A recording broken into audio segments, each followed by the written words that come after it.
Olá a todos, começando mais um Guru Responde, trazendo aqui um resumo de algumas dúvidas que eu respondi lá no Guru dos Carros, essa sessão que eu criei, que tem o objetivo aí de esclarecer, ajudar você a realizar a melhor aquisição, seja envolvendo um automóvel novo ou usado. Bom, eu gostaria de começar com uma pergunta aqui muito interessante que foi enviada pelo Maurício e que nos permite avaliar também essa questão de quem está realizando a compra de um automóvel 0 km hoje em dia. Por conta aí do desabastecimento de algumas peças, a escassez de semicondutores, por exemplo, às vezes pode demorar muito tempo para que você consiga receber o seu automóvel. E foi o que aconteceu aqui com o Maurício. Ele comenta que ele está aguardando então há mais de 2 meses o faturamento de um Compass Longitude aí com a série especial 80 anos que ele adquiriu. E a pergunta dele é a seguinte: ele viu aí o lançamento da linha 2022 do Renegade, o SUV compacto chegou ao mercado muito mais equipado, até mesmo do que o Compass Longitude aí 80 anos. E aí o Maurício pergunta, o que ele deve fazer? Ele deve cancelar esse pedido, esperando aí a linha 2023 do Compass, por exemplo, que deve chegar aí mais equipada, ou ele mantém o pedido, uma vez que a série limitada foi oferecida somente aí na linha 2022 do Compass, ela não será mais oferecida aí no ano modelo seguinte. Então ele está com essa dúvida aí e pediu a nossa orientação, né? Bom, a minha resposta para o Maurício foi a seguinte: o raciocínio dele, pelo menos na minha opinião, está muito correto. Eu acho que se a gente tomar como referência os equipamentos, a lista de série do Renegade 2022, é praticamente certo que o Compass aí na sua evolução de ano modelo, então quando ele alcançar a linha 2023, certamente a Jeep vai equipar muito mais o SUV médio. Vale a pena a gente tomar como exemplo, por exemplo, eu até citei aqui na resposta para o Maurício, a questão da linha 2023 do Toyota Corolla Cross, que é um rival direto aí do Compass, né? A própria Toyota tornou o seu pacote de assistência de condução, aí o Toyota Safety Sense, como um item de série aí para o SUV médio, né? Então, certamente a Jeep vai tomar uma medida aí muito parecida também nessa linha do que a Toyota fez para o Corolla Cross, e certamente o Compass 2023 deverá chegar ao mercado muito mais equipado, né, desde aí do seu catálogo de entrada. Então eu acho que a minha recomendação para o Maurício, se você também encontra-se aí em uma situação parecida, eu acho que valeria a pena sim, se for possível, ele cancelar esse pedido aí pelo Compass série especial 80 anos e aguardar a linha 2023 do Compass, que ela deverá chegar aí ao mercado muito mais equipada, ou talvez até uma alternativa, que eu até citei aqui para o Maurício, seria ele considerar, por exemplo, a compra aí de um Renegade Série S, talvez aí negociando na própria concessionária a migração desse pedido dele para um outro modelo dentro da gama Jeep, né? Acontece que o Renegade Série S ele tem aí então o mesmo motor 1.3 turbo que ele encontra aí no novo Compass, né, que ele teria aí no Compass Longitude série 80 anos, com a vantagem no caso do Renegade Série S é que ele tem o diferencial da tração integral, da tração 4x4, algo que o Compass Flex não oferece. Então seria um diferencial interessante aí, no caso para o Maurício. E como eu noto que a preocupação dele reside aí também na presença de assistentes de condução, o Renegade Série S ele conta aí com um pacote muito completo, né? Então, como eu cito aqui, o monitoramento de pontos cegos, assistente de estacionamento, o alerta de colisão com frenagem autônoma de emergência, o farol alto com comutação automática, entre outros itens. Então é um modelo aí bastante completo que, caso o porte do Renegade seja interessante aí também para o Maurício, né, em termos de espaço interno e porta-malas, talvez pode ser uma negociação aí interessante, até vantajosa para ele. Então, bem interessante essa dúvida aqui colocada pelo leitor, né? Bom, Seguindo aqui, mudando do tema de SUVs para os sedãs, outro questionamento que eu recebi que eu achei interessante compartilhar aqui com vocês foi enviado pelo Odilon, que ele me coloca a seguinte questão: qual seria o melhor custo-benefício, e vale a pena a gente se ater aí a esse ponto que o Odilon pede para que eu centre a análise. Ele fala qual é o melhor custo-benefício entre um Chevrolet Cruze LT ou um Honda City EX, né? Então aí já considerando a nova geração do sedã nacional da Honda. Então é interessante, sobretudo aqui nesse ponto que o Odilon pede para que a análise ela seja baseada então na questão do custo-benefício. Então a gente tem hoje o Cruze LT tabelado em R$ 135.660, enquanto o City ele parte aí na sua versão EX de R$ 108.300. A gente está falando aí, portanto, de uma diferença considerável, né, entre os dois modelos.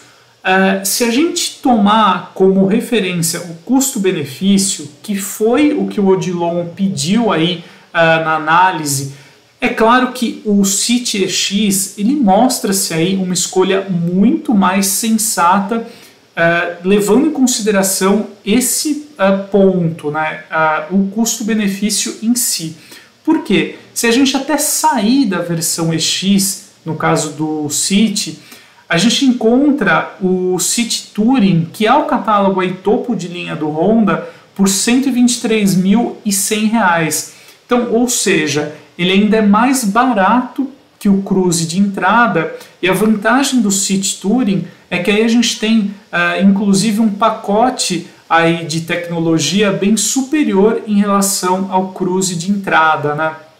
No City Touring a gente já tem ali então a frenagem autônoma de emergência, o farol alto com comutação automática, o assistente de permanência em faixa, entre outros recursos. É claro que você também encontra isso no Cruze, mas aí no caso do Chevrolet você precisa partir para o catálogo topo de linha, então a gente está falando de um modelo de mais de R$ 160 mil, então a diferença fica gritante, né? É claro que o Cruze tem diversas vantagens, como por exemplo o bom motor 1.4 turbo, aí que oferece ao sedã médio um alto nível de desempenho. A gente está falando também, no caso do Chevrolet, de um modelo que está em um segmento acima do City, né, por uma concepção ali de mercado, mas eu acho que se a gente analisar aí do ponto de vista do custo-benefício, que foi o pedido aqui do Odilon, é fato que o City traz aí uma proposta muito mais vantajosa, como eu já disse, até pelo fato de estar posicionado em um segmento inferior em relação ao sedã médio da Chevrolet.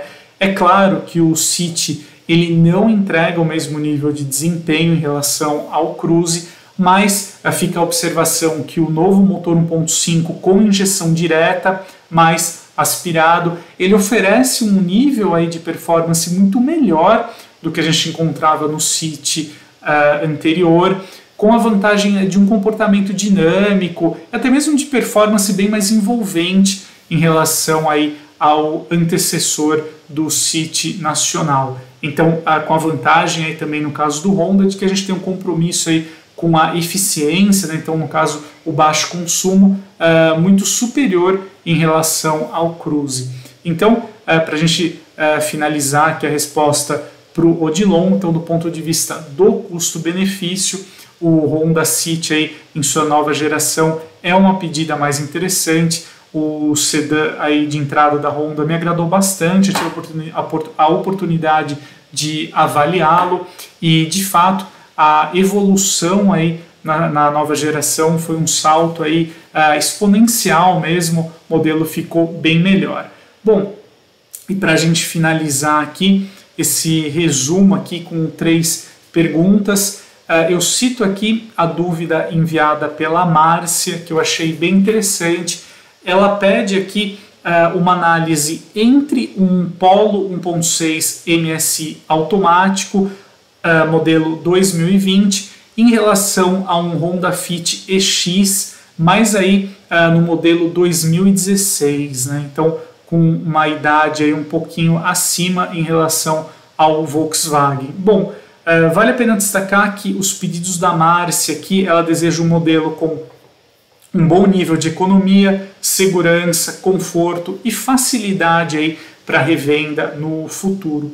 Bom, a minha resposta para a Márcia, eu acho que vale mais a pena nesse caso ela optar pelo Honda Fit, aí modelo 2016, com uma grande ressalva para essa questão do ano modelo do veículo, né? A gente está falando aí, como eu citei na resposta, né, de um modelo que está prestes a completar 6 anos, então é interessante que a Márcia fique atenta à questão da manutenção do carro, se as revisões estão em dia, e também analisar as condições do carro como um todo, né? Se ela, por exemplo, já terá que realizar uma troca aí dos pneus, por exemplo, uma manutenção preventiva mais onerosa, talvez ela pode até negociar esse valor aí na hora da compra. De qualquer forma, se a gente considerar esse Fit EX 2016 com o Polo 1.6 automático, aí modelo 2020, a gente está falando de modelos na faixa de R$70 mil, e eu acho que o Honda,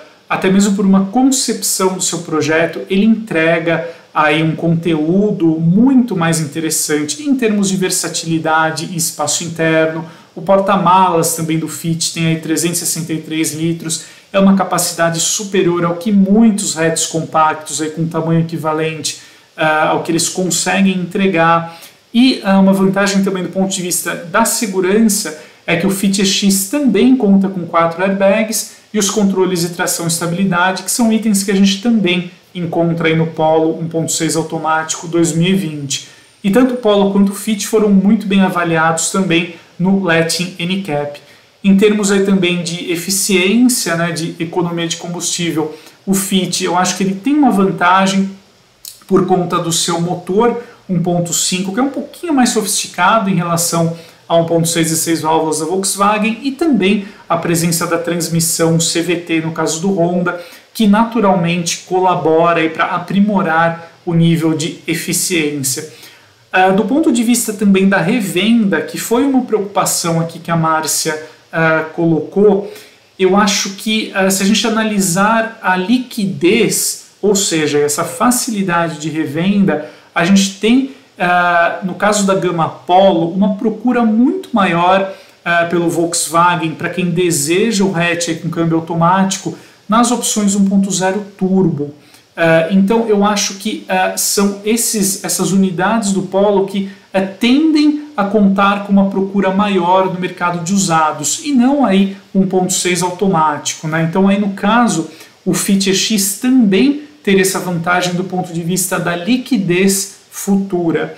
Então em resumo, por conta disso eu acho que o Fit EX aí, ele entrega um conjunto mais interessante com essa importante observação aí no caso da Márcia, para você que está em uma situação parecida, que é necessário quando você cogita aí a compra de um carro com mais de 3 anos de uso, para que você faça uma boa análise das condições gerais do carro, uma boa inspeção, aí também analisar a documentação e você ver se a manutenção do carro está em dia, né?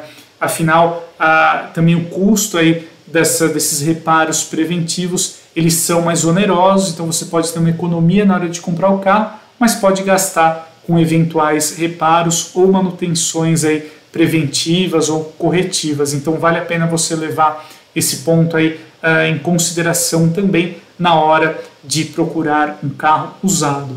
Bom, então é isso aí, pessoal. Esse foi um resumo aqui, o nosso Guru Responde de hoje, com os temas, algumas respostas mais atuais que eu preparei ali no Guru dos Carros. Espero que tenha ajudado e convido você a participar da sessão. Muito obrigado pela atenção, um grande abraço e até a próxima.